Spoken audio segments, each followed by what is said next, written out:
एक बहुत बड़ा मैटर था जो कि लगभग हर इंसान के जेब के ऊपर भारी पड़ जा रहा था। हालांकि ये चीज बोलने को मजबूर कर दिया कि जरा सा इसमें बोल के देखा जाए, क्योंकि इसमें मैं किसी का विरोध नहीं कर रहा हूँ, सबसे क्वेश्चन चाहता हूँ। हमारी चाहे सरकार हो, चाहे विपक्ष की पार्टी हो, या जितने भी ये नेता बैठे हुए हैं, ये जितने भी पूंजीपति बैठे हुए हैं, इन सबसे एक क्वेश्चन है कि ये बताओ कि जब 21 दिन के लिए पहला लॉकडाउन किया गया था, तो उसमें सरकार ने क्यों नहीं इसको पूरा 100% फॉलो करा दिया कि बिल्कुल कंप्लीट लॉकडाउन करेंगे और केवल खाने पीने की चीजें आपकी बाहर रहेंगी, जबकि इसमें बहुत बड़ी लापरवाही हुई थी, आप लोगों ने देखा होगा। और दूसरी बात ये कि 21 दिन का लॉकडाउन करने के जब इन्होंने घोषणा की कि 21 दिन का लॉकडाउन होगा, तो 3 या 4 दिन के बाद इन्होंने क्या किया, पीएम केयर फंड बना दिया जिसमें आप लोग डोनेट करें पैसा। अच्छी बात है, आपने कर दिया, जरूरी था, कर दिया। तो उस टाइम पे हमारे वित्त मंत्री ने और हमारे जो आरबीआई के गवर्नर, इन लोगों ने क्या कमेंट किया था, घोषणा किया था कि जो आपके बैंकों की जो ईएमआई होगी वो 3 महीने के बाद ली जाएगी, एक्सटेंड की जाएगी। सही है। अच्छा, स्कूल की फीस जो है लॉकडाउन के ड्यूरेशन में नहीं ली जाएगी, उसमें आपको 3 महीने का छूट मिलेगा, उसके बाद आप दे सकते हैं। लेकिन इसमें अधूरा क्या था कि आप ये बताइए कि 21 दिन में इन्होंने कहा 3 महीने के लिए, लेकिन सेकंड लॉकडाउन हुआ, फिर थर्ड लॉकडाउन हो गया, इतने दिन हो गया, तो अभी ये दोनों लोग साइलेंट क्यों हैं? और हजारों लाखों करोड़ों लोग ऐसे हैं जिन्होंने अभी फिलहाल में मार्च के महीने में या तो लोन लेकर कोई दुकान खोला होगा, या तो कोई मकान किराए पर लिया होगा, कोई छोटे मोटे व्यापार के होंगे, डॉक्टर भी होंगे, इंजीनियर भी होंगे, सीए भी होंगे, एक सब्जी वाला भी होगा, एक फल वाला भी होगा, एक आपका कोई जनरल मर्चेंट वाला भी होगा। तो वो लोग क्या करेंगे? जब 21 दिन के ड्यूरेशन में आपने 3 महीने के लिए बोला था कि एक्सटेंड किया जाएगा, तो अभी तो सेकंड और थर्ड लॉकडाउन डबल हो गया, तो उस कंडीशन में क्या 3 महीने का ड्यूरेशन 6 महीने का होगा? और होगा तो कब होगा? दूसरी बात, जितने भी प्राइवेट बैंक भारत के हैं, क्या वो भारत सरकार के अधीन नहीं है?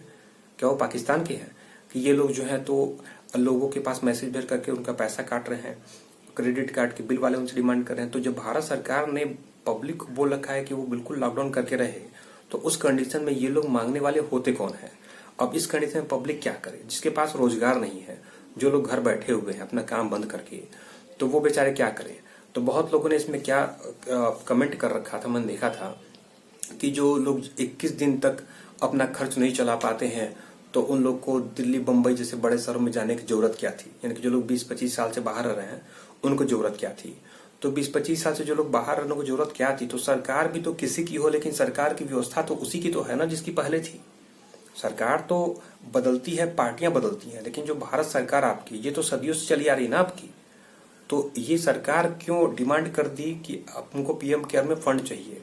अरबों, कई 100 अरब के इनके पास में डोनेशन गए थे, तो क्यों डिमांड कर दिया? तो एक गरीब आदमी, जब सबको पता है कि कम से कम 20-30 करोड़ जनता इंडिया की ऐसी है जो शाम का खाना उनको मिलेगा कि नहीं मिलेगा, नहीं नसीब होगा कि होगा, इस बात पे डिपेंड करता है। अभी भी 20 करोड़ लोग ऐसे होते हैं कि लॉकडाउन के पहले भी जिनको 2 वक्त की रोटी नसीब नहीं होती थी, तो उनका क्या होगा? अब इसमें बोला क्या गया कि देखा होगा आपने यूपी बिहार से कि मनरेगा में लोगों को जॉब मिलेगा, जो मजदूरों को जॉब देंगे। अब एक सीधी सी कॉमन सेंस की मुझे बात बताइए कि मनरेगा में अगर आपने मान लीजिए कि आपने जॉब देने की बात किया, तो जो ग्रामीण इलाके में काम होते हैं, आपने हर काम को, हर फंड को तो रोक रखा है, जाहिर सी बात है। तो गांव में भी क्या करेंगे आप? प्रधानमंत्री आवास योजना में मकान बनवा देंगे, शौचालय बनवा देंगे, स्कूल बनवा देंगे, लेकिन आपने उसका फंड तो रोक रखा है। तो मनरेगा में ये लोग करेंगे क्या?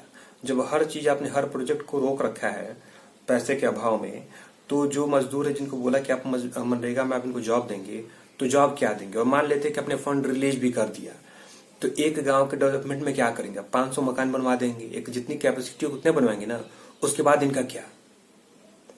तो एक बड़ी मुद्दे की बात है कि अगर आपने काम शुरू भी करवा दो, उसके बाद ये क्या करेंगे? स्कूल की बात करें तो स्कूल जब बंद आपके हैं, बंद हो चाहे चालू हो, मैटर ये नहीं, मैटर ये है कि जब पब्लिक का सोर्स ऑफ इनकम रुका पड़ा है, एक आदमी अमीर हो, चाहे वो BMW कर्जे पे ले रखा हो, चाहे एक आपका ई रिक्शा ऑटो पे कर्जे पे ले रखा हो, तो दोनों को कर्ज भरना है। दोनों जिस लायक में है, उस लायक में वहां पे उनको कर्ज भरना है। लेकिन आप मुझे ये बताइए कि जब पब्लिक अपने आप में त्रस्त है, तो वो इसमें इनको छूट क्यों नहीं मिला? बहुत लोगों ने बोला क्या कि स्कूल वाले अगर फीस छोड़ेंगे 2-3 महीने के लिए, तो तनख्वाह कहां से देंगे? तो ऐसा कोई इस पूरे धरती पे, पूरे इस इंडिया में ऐसा कोई सत्यवादी हरिश्चंद्र का स्कूल कॉलेज है जो कि गरीब हो? मुझे कोई ये बता दे। जो गरीब है वो किसी मोहल्ले में, किसी गांव में, किसी कस्बे में पड़े हुए स्कूल होते हैं। लेकिन हिंदुस्तान के जितने भी शहर हैं आपके, आप स्कूल का ब्रांड देख लीजिए, सेंट जेवियर्स हो गया, दिल्ली पब्लिक स्कूल हो गया, चाहे डिवाइन वगैरह हो गया आपके, और जितने भी बड़े बड़े स्कूल्स आपके हो गए, एपीजे अब्दुल कलाम वगैरह का स्कूल हो गया, तो आपको क्या लगता है कि ये स्कूल आपके दिवालिये हैं? इन स्कूल के पास में इतना पैसा है कि ये लोग अपने एम्प्लॉय को कम से कम कई साल बैठा के खिला सकते हैं। लेकिन फिर भी इन लोगों ने ऐसा क्यों किया? ये फीस का मैसेज लोगों को क्यों भेजते हैं? और सरकार से एक बात मेरी ये थी कि अगर आप लोगों ने ये बोला कि जो लोग, जिनके पास राशन कार्ड है उनको भी हमने राशन दिया, जिनके पास नहीं है उनको भी हमने राशन दिया। हमने देखा था कि बिहार के जो मुख्यमंत्री थे और यूपी के जो मुख्यमंत्री थे, इन लोगों ने क्या बोला कि जो अदर स्टेट में हमारे जो लोग फंसे पड़े हैं उनको विदाउट राशन कार्ड आपको पैसा चाहे उनको राशन दिया जाएगा। तो मान लीजिए कि आपने राशन दिया, बिना राशन कार्ड वाले को भी दे दिया, राशन कार्ड वाले को भी दे दिया, तो जो करोड़ों लोगों को आप लोग, जो गवर्नमेंट वाले चाहे जो प्राइवेट सेक्टर के जो लोग खुद इन लोग को भोजन करवा रहे हैं, तो ये करोड़ों लोग कौन से हैं? अगर आपने राशन दिया तो क्या ये बेवजह में टाइम पास वाले लोग हैं? तो ऐसा क्यों? क्योंकि मैं देख रहा हूं मेरे यहाँ खुद ही लोग 3,000 लोग रोज खाना खा रहे हैं, तो ये लोग हैं कैसे? इसके बारे में जिक्र करना चाहिए। लेकिन अब तक मैं जिससे मिला हूँ, खासकर दिल्ली एनसीआर में जो जगह मैं जाता हूँ, तो लोग यही बोलते हैं कि वहां पे सरकारी कोई भी उनको बंदोबस्त या कोई भी सुविधा उनको नहीं मिला। ऐसा क्या? बहुत से ऐसे हॉस्पिटल थे, खासकर मैं पटना एम्स की बात करना चाहूंगा यहाँ पे, कि और दिल्ली एनसीआर के भी कुछ हॉस्पिटल ऐसे हैं कि लोगों को जब प्रॉब्लम था तो लोग वहां पे अपना ट्रीटमेंट करवाने के लिए, इमरजेंसी कैंसर के पेशेंट या जो इमरजेंसी वाले गए थे, तो वो हॉस्पिटल उनको ट्रीटमेंट करने से मना कर दिया क्योंकि वहां कोरोना के पेशेंट एडमिट हो रहे थे। तो उस कंडीशन में जो बाकी जो क्रॉनिक बीमारियां होती हैं उनको लेकर के क्या किया आपने? अगर कैंसर की बात किया जाए, शराब पीने से हमारे कंट्री में कम से कम जो बीमारियां होती हैं, जैसे लीवर का कैंसर का जो भी बीमारियां इसमें होती हैं, तो उससे कम से कम 30 लाख लोग मरते हैं हमारे इंडिया में पर ईयर। अब 30 लाख को आप डिवाइड कर लीजिए कि एक महीने में कितने लोग मरते हैं। तो इनको जो बीमारियां होती हैं, किडनी की बीमारियां होती हैं या जो भी बीमारियां होती हैं, हार्ट की बीमारी होती है, तो इनके लिए ट्रीटमेंट क्यों नहीं किया गया? ये एक बहुत बड़ी लापरवाही की बात होती है। और ऐसे पेशेंट भी हैं मेरे पास में एविडेंस के रूप में, जिन लोगों को इलाज नहीं मिला वो लोग मर गए। तो ऐसी लापरवाही क्यों? तो मेरा मेन कहना यह था कि एक तरफ सरकार का जो आपदा कोष होता है, वो आपदा कोष कब कब खुलता है, पहले इस बात की जानकारी रखना जरूरी होता है। जब भी जैसे कहीं बाढ़ आ गया, भूकंप आ गया, जो भी आप प्राकृतिक आपदा होगी, वहां पे आपदा का कोष यूज होता है। कुछ ही स्टेट में आपदा का कोष अब तक यूज हुआ, जैसे बिहार वगैरह में आपने देखा होगा, या कुछ केरला साइड जो बाढ़ आ गया था, तो उस कंडीशन में केंद्र सरकार चाहे राज्य सरकार अपना आपदा कोष जमा करती है। सरकार अपने टोटल पैसे में से कुछ पैसा आपदा कोष में हर महीने कुछ न कुछ जमा करते रहती है, लेकिन कभी भी इसका फुल यूज नहीं हुआ इंडिया में, कभी भी नहीं यूज हुआ।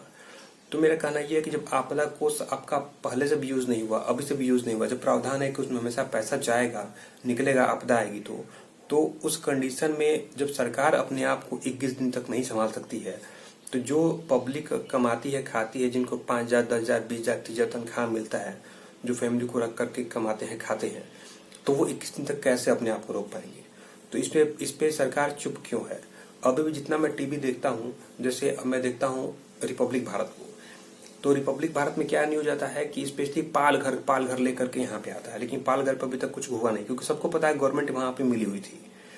तो जाहिर सी बात है कि जो एक मुद्दा आपका था पाल घर का, तो आपने उसको टेलीकास्ट किया दिन भर, 24 घंटा आप उसको लेकर के रगड़ रहे हैं। डिबेट 24 आवर आपके चैनल पे आ रहे हैं, जी टीवी हो गया, इस पे क्या होता है, अभी यहाँ पे चल रहा है क्या, जिहाद का मामला चल रहा है।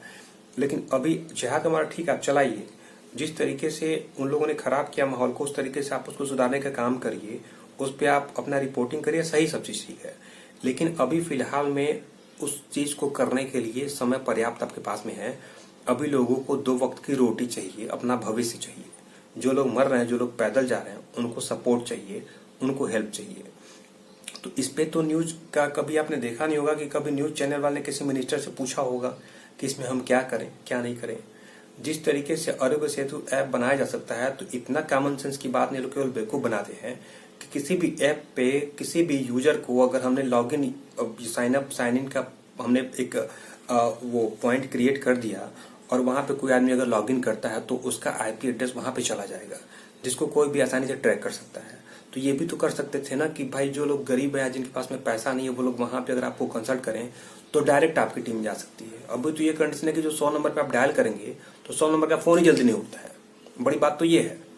तो ये जो लापरवाहियां हो रही हैं, जैसे स्कूल का हो गया, बैंक का हो गया, कुछ दिल्ली एनसीआर नोएडा की मैं बात करूं तो कुछ आपके ऐसे मिलेंगे और जो मकान मालिक जिन्होंने अपने किराएदारों को रूम एग्रीमेंट बना करके दे दिया कि एग्रीमेंट आपका रिन्यू मैंने कर दिया और इसमें आपको 10% को बढ़ा करके आपको पैसा देना होगा। तो इसमें सरकार खामोश क्यों है? इस पे किसी न किसी को बोलना होगा। और मैं केवल थोड़ा सा गुस्से में इसलिए था कि जो विपक्ष वाले हैं, क्या ये बिल्कुल मर गए हैं? विपक्ष का मतलब होता क्या है कि सही मुद्दों को लेकर के सरकार के सामने रखना ताकि उस पर सरकार काम करे, लेकिन इनको तो बिल्कुल सांप सूंघ गया है। बड़ी ताज्जुब की बात है। और सरकार में मैं देख रहा हूँ जिस टीवी चैनल पे जो भी डिबेट वगैरह होते हैं, बेमुद्दे की बातों को लेकर के यहाँ पे केवल पब्लिक को बहलाया जा रहा है, फुसलाया जा रहा है। कोई मुद्दा ले लिया कि पाकिस्तान ने ये किया, पाकिस्तान ने वो किया, होता कुछ भी नहीं है। तो ट्रंप हमला करने वाले हैं चाइना पे, होने वाला कुछ भी नहीं है। अभी तो तुम्हारे यहाँ जब तक तुम उसका वेट करो तब तक तुम्हारे यहाँ लाखों लोग मर जाएंगे ना। अभी तो हमारे पास डेटा ही नहीं कि कितने लोग मर रहे हैं बिना कोरोना के। तो इस बात पे किसी के सिर पे जू रहेंगा कि नहीं रहेंगा, बात तो ये है। मजबूरी में आकर के मैंने ये डिसीजन लिया कि अगर मुझे पब्लिक का डेटा मिल जाए किसी भी तरीके से तो इन चीजों को लेकर के मैं खुद ही इसको सुप्रीम कोर्ट में रखूंगा, इस मामले को, चाहे इंटरनेशनल कोर्ट में मैं रखूंगा इस चीज को। हालांकि मैंने पूरा मैटर तैयार कर लिया है। अगर आप एक आम आदमी हैं, सरकारी एम्प्लॉई हैं तो भी, क्योंकि सरकारी एम्प्लॉई किसी भी क्लास का हो उनकी भी तनख्वाह कट करके ही आ रही है, उनका भी प्रमोशनल बोनस, ग्रेजुटी वगैरह जो भी चीजें, सब चीज गवर्नमेंट ने रोक रखा है। तो जो भी है मुझे पता है कि सभी लोग इसमें त्रस्त हैं। तो आप लोग मुझे सिर्फ एविडेंस दीजिए कि आपके पास में क्या एविडेंस है। स्कूल का फीस डिमांड किया गया कि बैंक का ईएमआई काटा गया है या मकान मालिक ने आपसे रेंट मांगा है, मुझे एविडेंस चाहिए। मुझे जितना आप लोग एविडेंस देख सकते हैं मेरे व्हाट्सएप नंबर पर एविडेंस करें, आप लोग मेरे मेल पे मेल करें, मेरे साइट पे आप लोग इसको भेज दीजिए, क्योंकि मैं चाहता हूं कि सही तरीके से इस व्यवस्था को सुधारा जाए। विपक्ष हो चाहे पक्ष हो, सरकार का यहाँ पे दोष देना बेकार है। दोष है उन सभी लोगों का, आपका, हमारा, जो लोग हम लोग किसी पे भरोसा करते हैं। अगर कोई मिसयूज कर रहा है किसी चीज का तो उसका कान पकड़ करके उसको सीधा करने की जरूरत होती है, चाहे कोई भी हो। हम ये नहीं मतलब है कि कौन से प्रधानमंत्री अच्छे हैं कौन से खराब, इससे मतलब नहीं। हमें मतलब है कि सिस्टम में जो भी इस टाइम पे है अगर वो खराब कर रहा है तो उनका कान पकड़ करके उसको सीधा किया जाए। तो इसमें आप 2 कदम आगे बढ़िए और कोशिश करके आप जो भी एविडेंस है वो देने का कोशिश करें, ताकि एक जो जरूरी एक्शन होता है वो लिया जाए, जिससे आपको भी बेनिफिट मिलेगा। Thank you.